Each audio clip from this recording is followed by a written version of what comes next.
सर्व सर्व पत्रकार बांधवांचं मी आभार मानतो का तुम्ही आमच्या विनंतीला मान देऊन एवढ्या लवकर सर्व पत्रकार उपस्थित राहिले याबद्दल मी सर्वांचा फार फार आभारी आहे। मागील 2-3 दिवसापासून बातम्यांमध्ये येत होतं का विरोधकांच्या पायाखालची माती घसरली, वाळू घसरली, विरोधात अशा प्रकारे वातावरण तयार केलं जात होतं का जसं काय एखाद्यावर अन्याय होत आहे आणि बँक मुद्दामून कोणावर तरी अन्याय करीत आहे। वस्तुस्थिती काय आहे हे सर्वांनी जनतेपर्यंत पोहोचावं, पत्रकारांमार्फत सर्व सभासदांपर्यंत पोहोचावं म्हणून आजची पत्रकार परिषद आयोजित केलेली आहे। निलेश मराठे यांच्या फॅमिलीचे बँकेकडे सुमारे 2018 मध्ये 4 कोटीच्या आसपासचं कर्ज होतं। 4 कोटी कर्जापैकी काही कर्जांवर 2019 मध्ये ते कर्ज रिन्यू करण्यात आले। 2020 पर्यंत त्याच्यामध्ये व्याज भरण्यात येत होतं। 2020 ला आम्ही जेव्हा निवडणूक जिंकून बँकेत आलो तर त्यांनी बँकेला एक पत्र दिलं। ते पत्र मी तुमच्या समोर आहे, ते वाटल्यास मी तुम्हाला त्याची प्रत दाखवू शकेल का माझं व्याज माफ करावं। 2020 ला त्यांनी पत्र दिलं का आमचं व्याज माफ करावं, कारण मी 2018 ला काहीतरी एक वेळ आरटीजीएस काढायला आलो होतो आणि मला आरटीजीएस मिळाला नव्हता म्हणून सर्वच व्याज मला माफ करून टाका। बँकेमध्ये अशा प्रकारे एखाद्याने कर्ज घ्यावं आणि 2-4 वर्षांनी सांगावं का माझं काहीतरी 2-4 वर्षापूर्वी झालं होतं आणि म्हणून माझं मागून सर्वच व्याज माफ करून द्या, असा प्रकार बँकेत कधी होत नसतो। त्याच्यानंतर त्यांना समजवण्याचा बँकेत आले असता आम्ही प्रयत्न केला का बा तुमचं काय रास्त म्हणणं असेल तर सांगा, आम्ही नक्कीच त्याला प्रतिसाद देऊ, परंतु ते एकाच गोष्टीवर अडलेले होते का माझं सर्वच व्याज माफ करून टाका। ते करणं काही शक्य नव्हतं। मग 2021 ला त्यांच्या विरुद्ध सिक्युरिटायझेशनची कारवाई सुरू झाली। सिक्युरिटायझेशनची कारवाई सुरू झाल्यावर रितसर त्यांना नोटिसा वगैरे गेल्या।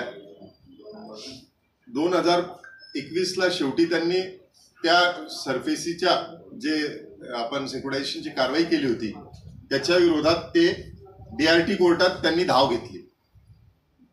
डीआरटी कोर्टात धाव घेतल्यावर त्यांनी स्टेची मागणी केली डीआरटी कोर्टाला का आम्हाला स्थगिती द्यावी आणि आमचं कर्ज यांनी वसूल करू नये। कोर्टाने सांगितलं का नाही करावं, तर ते म्हणे आमच्या हिशोबाने पैसे कमी निघतात।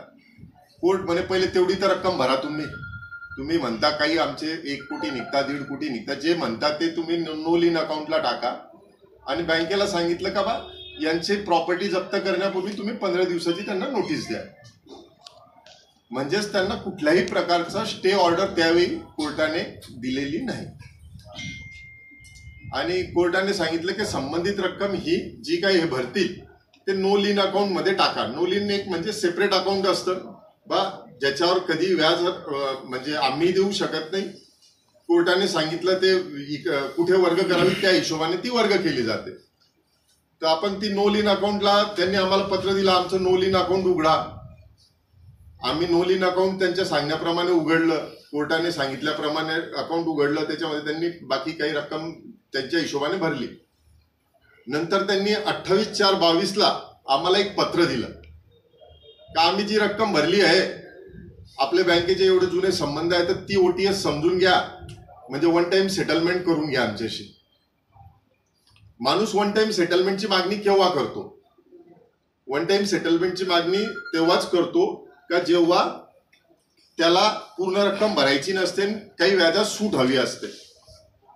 हे त्यांचं पत्र आहे 28/4/22 का मला ओटीएस करून मिळावं। म्हणजेच त्यांचं जे म्हणणं आहे का मी पूर्ण रक्कम भरून टाकली आहे, माझ्यावर कोणतंही घेणं नाही आहे। मग तो तुमच्या रक्कम पूर्ण भरली तर तुम्ही ओटीएसचं पत्र का दिलं बँकेला? बँकेने रीतसर त्याला 1 जानेवारीला उत्तर दिलं का बा अशा प्रकारे आम्ही तुम्ही ज्या पद्धतीने म्हणताय त्या पद्धतीने ओटीएस करू शकत नाही, कारण रक्कम मोठी आहे। मध्यंतरीच्या काळात त्यांच्यावर चेक बाउन्सच्या केसेस झाल्या, पाचोरा कोर्टात 138च्या केसेस त्यांच्यावर सुरू आहे। परत त्यांनी उच्च न्यायालयात धाव घेतली. उच्च न्यायालयात धाव घेऊन त्यांनी सांगितलं का नाही आम्ही तर काही पैसे भरून टाकले आहे, आता आम्हाला खालच्या चेक बाउन्सच्या केसमधनं आम्हाला सोडवा. कोर्टाने म्हटलं का अशा पद्धतीने तुम्ही कर्ज घेतलेलं आहे आणि कर्ज तुम्ही देणे लागू आहे, ह्या पद्धतीने तुम्ही डायरेक्ट उच्च न्यायालयात येऊ शकत नाही. तुम्ही काही जी रक्कम थोडीफार भरली असेल ते तुम्ही खालच्या कोर्टाला सांगा, कारण रक्कम मोठी आहे, त्याच्यापैकी जेवढी भरली असेल तेवढी वजा होईल. जेव्हा निकाल लागेल तेव्हा आम्ही तुमची केस डिसमिस करतो. मग ते डिसमिस करायला गेल्यावर ते म्हणाले नाही आम्हाला डिसमिस नाही, आम्ही विड्रॉ करतो. म्हणजेच त्यांना केस मागे घेण्याची नामुष्की त्यावेळी आली. ही घटना आहे 2022ची. नंतर DRT कोर्टात जे मॅटर पेंडिंग होतं, आम्ही तोपर्यंत कुठलीही अशी कारवाई फार याच्याने म्हणावं जसं लागलेच त्यांच्या ताबा घ्यावा किंवा अशा पद्धतीने कुठलीही कारवाई केली नाही. कारण गावातले एक प्रतिष्ठित व्यापारी आहे, चांगले व्यापारी आहे, यांच्या विरोधात आपण काही कारवाई तीव्रपणे करावी अशी कुठलीही आमची संचालक मंडळाची इच्छाही नव्हती. 2023ला DRT कोर्टांनी सांगितलं की तुम्ही सामुपचाराने मीडिएशन करा संचालक मंडळाबरोबर, आणि संचालक मंडळाबरोबर मीडिएशन करून जे काही तुमचं म्हणणं आहे दोघांचं तुम्ही एकमेकांना समजवा, आणि जर काही मध्य मार्ग निघत असेल तर तो काढा. तर त्या हिशोबाने 6/11/23 रोजी संचालक मंडळाच्या सभेत त्यांना बोलवण्यात आलं. ते तिघं कर्जदारांच्या वतीने निलेश मराठे हे स्वतः उभे राहिले. त्यांनी एक पत्र आणलं का व्याजाच्या रकमेत आम्हाला 2-2 लाख रुपये आम्ही तिघं खात्यात भरून टाकतो आणि आम्हाला बाकी कर्ज माफ करावं. त्यांनी लेखी पत्र दिलेलं आहे 6/11/22ला.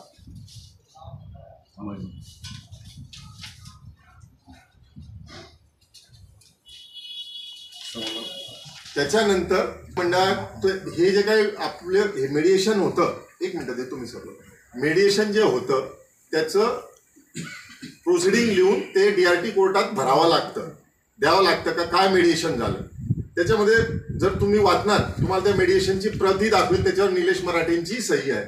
त्याच्यामध्ये बँकेने सांगितलं की बँकेवरील टोटल रक्कम तुमच्याकडे आजच्या तारखेला 6/11/23ला 3,64,17,000 निघते आहे.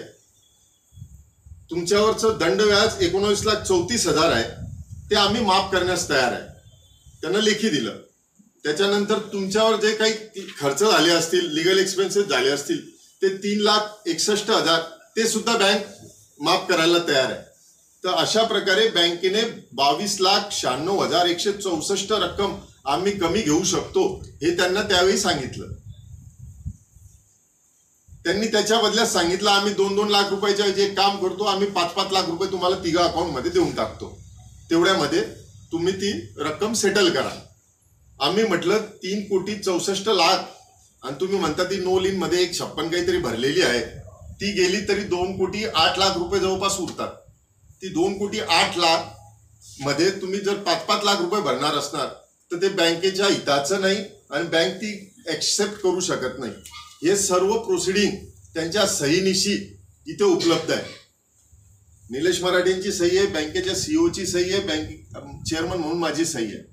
हे संचालक मंडळामध्ये मेडिएशन जे झालं ती 6/11/23 रोजी. त्यांचं म्हणणं आहे मी पैसेच देऊ इच्छित नाही, म्हणजे माझे पैसेच घेणे नाही, मग तुम्ही 5-5 लाख द्यायला तयार होते, ही पण फॅक्ट आहे. तुम्ही OTSचं पत्र दिलं बँकेला, ही पण फॅक्ट आहे. त्याच्यानंतर 2023 मध्ये ही गोष्ट झाल्यावर बँकेने बराच प्रयत्न केला, समजावून जर काही पैसे येत असेल तर आपण घ्यायला पाहिजे, परंतु त्यांनी तो एकेकावरपणा काही सोडला नाही. मी एवढेच पैसे भरेल, माझं काही बिघडत नाही, मी हायकोर्टात जाईल, मी इकडे जाईल तिकडे जाईल. परंतु त्या पद्धतीने वागत असताना मग शेवटी बँकेला 101ची कारवाई सुरू करावी लागली. 2024ला बँकेने 101ची कारवाई सुद्धा सुरू केली. 101च्या कारवाईमध्ये बँकेने त्यांना जामीनदारांना सर्वांना नोटिसा दिल्या, त्याचे दावा दाखल केला 101चा. मग तो दावा दाखल झाल्यावर सुरुवातीला ते म्हणत होते का कुठेच एक आमची लिगल टर्म आहे रेज जुडिकेटा होऊ शकत नाही, म्हणजे तुम्ही DRT कोर्टात गेला असताना तुम्ही 101 करू शकत नाही असं त्यांचं म्हणणं होतं. ते चुकीचं होतं, पण ते म्हणत होतं. पण नंतर ते स्वतःच त्या आमच्या 101च्या कारवाई विरुद्ध कोऑपरेटिव्ह कोर्टात गेले, सहकार न्यायालयात गेले. सहकार न्यायालयात त्यांनी म्हटलं आहे, मी तुम्हाला काही अंडरलाइनिंग केलेलं वाक्य आहे, त्यांचं म्हणणं आहे, त्यांनी जो दावा दाखल केला तो वाचून दाखवतो. The opponent bank has kept absolute silence in respect of action of taking over possession and has never issued clear notice of 15 days to the disputant for taking over possession and has neither tried nor taken over possession in view of the above order and pendency of the proceeding before DRT. म्हणजे त्यांचं म्हणणं असं आहे की DRT कोर्टामध्ये जशी order होती त्या प्रकारे अजून 15 दिवसाची नोटीस देऊन आमचा ताबाच घेत नाहीये. यांनी तिथे ताबा घ्यायला पाहिजे, इकडे का बरं आले? एकीकडे ते म्हणतात तुम्ही ताबा घ्यायला पाहिजे तिकडच्या DRT कोर्टाच्या अनुषंगाने, आणि इकडे म्हणतात का त्यामुळे 101 करू नये, तुमच्याकडे ते ऑप्शन ओपन आहे असं त्यांचं म्हणणं आहे. म्हणजे ते तिथेही डिनाय करत नाही का आमचा ताबा तुम्ही घेऊ नका, का घ्यायला नाही पाहिजे, का DRTने काही हे दिलेलं आहे. त्याच्यानंतर जानेवारीमध्ये हे त्यांनी म्हटलं. त्याच्यानंतर बँकेने मग विचार केला का जर हे म्हणताय का DRT खालीच ताबा घ्यायला पाहिजे, तर बँकेने मार्च महिन्यामध्ये तहसीलदारांना पत्र दिलं का यांचा ताबा घेऊन आम्हाला द्यावा. 4/3/2025 रोजीचं पत्र आहे. त्याच्यानंतर बँकेने परत रिमाइंडर दिलं 16/4/25ला तहसीलदारला.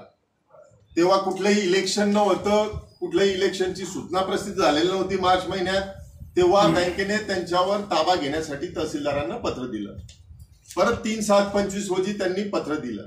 अशा प्रकारे तहसीलदारांना 3 पत्र दिल्यावर तहसीलदारांनी त्यांच्यावर ताबा घेण्यासाठी कारवाई सुरू केली. त्याच्यामध्ये तहसीलदारांनी 15 दिवसाची नोटीस DRTने देणं अपेक्षित असताना तहसीलदारांनी त्यांना 18 दिवसाची नोटीस दिली.